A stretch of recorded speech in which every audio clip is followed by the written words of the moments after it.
Oi, meus amores, tudo bom? Sou eu de novo e nós vamos falar hoje sobre práticas de resistência utilizadas pelos escravos no Brasil.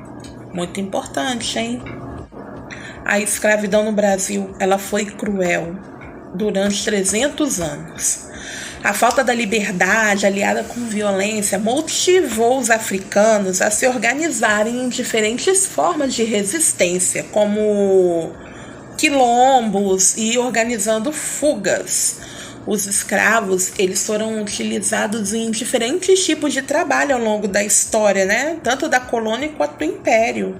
Eles eram utilizados para trabalhos domésticos, urbanos, mas principalmente na lavoura, para cultivo de cana-de-açúcar. E mais tarde, nas minas, tá? Para pegar ouro, porque aqui tinha muito ouro. Ixalá! Bom, a resistência ela não visava só a liberdade, era uma forma de corrigir os excessos da tirania dos feitores, porque eles eram ruins com força. Aí os escravos se organizaram.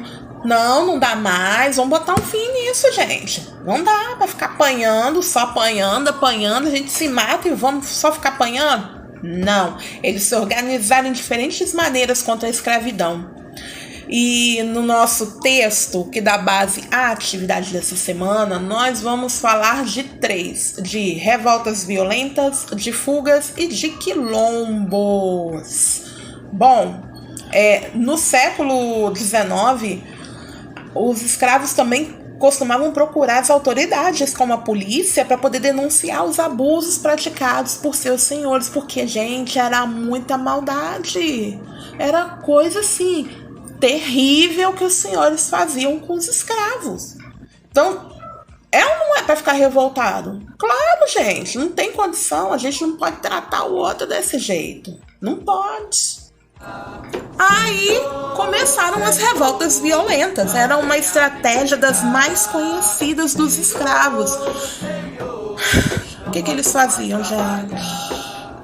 Os senhores, os feitores, as autoridades em geral que não davam ouvidos e que faziam todo tipo de barbaridade com eles pegavam. E quando pegava na reta, malanhava, batia, torturava, açoitava. Tudo que eles faziam com os escravos iam às forras e faziam com eles. Tipo, vamos devolver a violência na violência. Então, muito senhor, feitor, autoridade se lascou, tá? Porque pegou escravo na reta que queria pagar na mesma moeda e, nossa, olha o bafafá formado, dava uma confusão, gente, vocês não têm noção.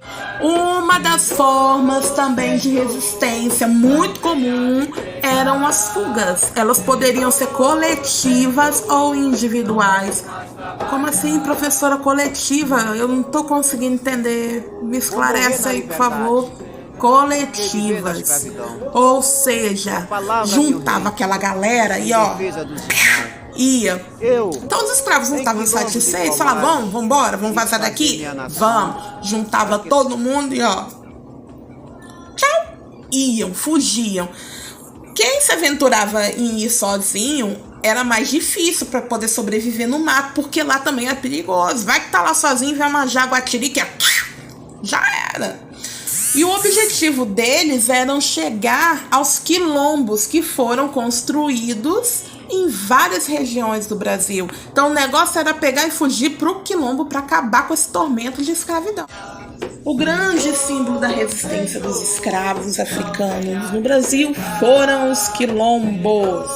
Em meados do século XVI, esse tipo de estrutura surgiu aqui no Brasil e ficou muito, mas muito conhecido depois do surgimento de quilombos dos Palmares.